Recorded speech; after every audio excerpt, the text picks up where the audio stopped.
A paz do Senhor para todos os ouvintes. Estamos desfrutando de uma vida diária com Deus. Hoje eu quero meditar com vocês no Evangelho de Mateus, capítulo 9, versículo 29, que diz a palavra do Senhor: Tocou então os olhos deles, dizendo: Seja-vos feito segundo a vossa fé. Meus queridos ouvintes, esse texto narra a história de dois cegos que vão até Jesus e querendo ser curados. Quando lemos esse versículo, não podemos fazer uma interpretação errada ao pensar que, tendo fé, podemos conquistar tudo e qualquer coisa. Não é assim. Quando pensamos dessa forma, não somos pessoas de fé, tornamos incrédulos interesseiros, porque esta palavra está dizendo a respeito de uma fé baseada numa promessa. O Senhor Jesus, quando chama aqueles cegos, o Senhor Jesus antes faz uma pergunta: vocês creem que eu posso te curar? E então eles respondem: sim, Senhor. Naquele instante em que eles respondem sim, Senhor, o Senhor então tem o interesse, tem a vontade de curá-los.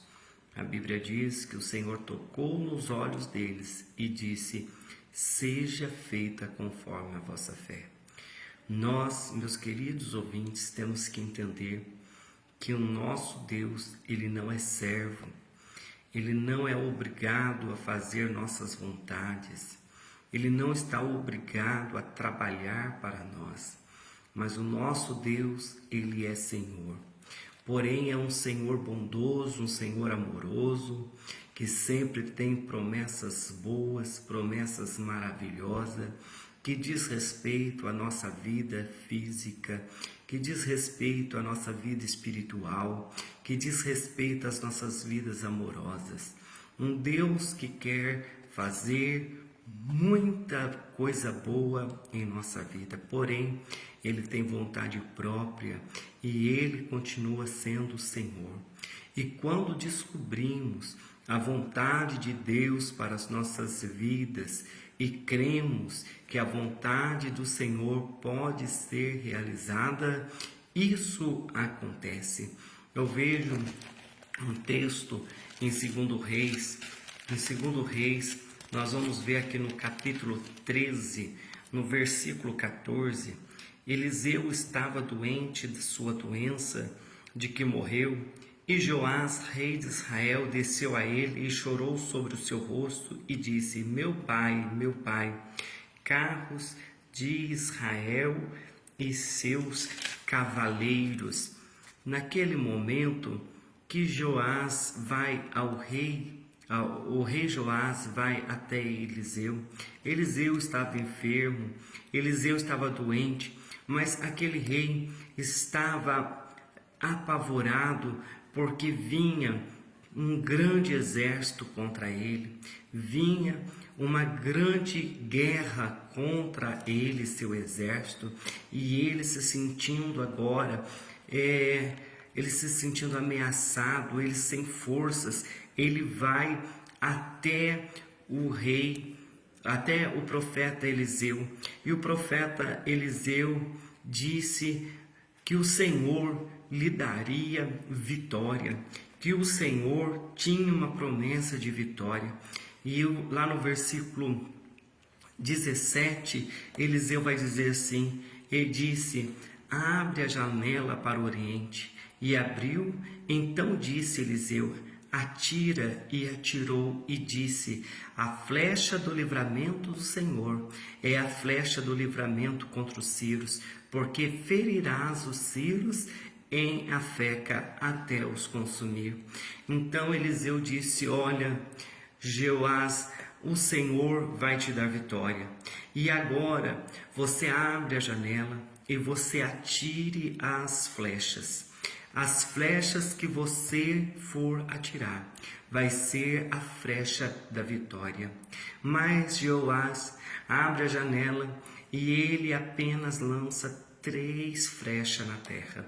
A Bíblia vai dizer no versículo 19 que quando Jeoás atira 3 flechas e para, Eliseu fica indignado. Fica indignado e disse: apenas 3 vitórias você vai ter, porque conforme o número de flechas seria o número de vitórias. O que acontece aqui? Nós vemos alguém que tem uma promessa, mas não desfruta de toda a promessa, porque lhe faltou fé. Ele teve fé para fazer aquele gesto profético apenas 3 vezes, sendo que Deus queria dar muito mais para Jeoás. Meus queridos ouvintes, o que nós vemos hoje são filhos que desfrutam muito pouco daquilo que o Pai Celestial pode dar, porque tem pouca fé, porque não exercitam a fé. O Senhor prometeu cuidar de nós, nos dar todo o sustento necessário para a nossa existência, mas há muitos filhos que vivem ansiosos, que vivem afadigados, que vivem sofrendo, porque não têm fé o suficiente para crer na promessa do Pai. Não seja como Joás. Creia na promessa e desfrute, não desfrute pouco, mas desfrute completamente da promessa de Deus. Haja como aqueles cegos que o Senhor disse: vou curar, e o Senhor não curou pela metade, porque eles creram numa cura total. Se você crê, Deus estará realizando a obra na sua vida por completo. Creia na promessa e desfrute da promessa. É o que eu deixo para a meditação dos irmãos neste dia, em nome de Jesus. Que Deus te abençoe.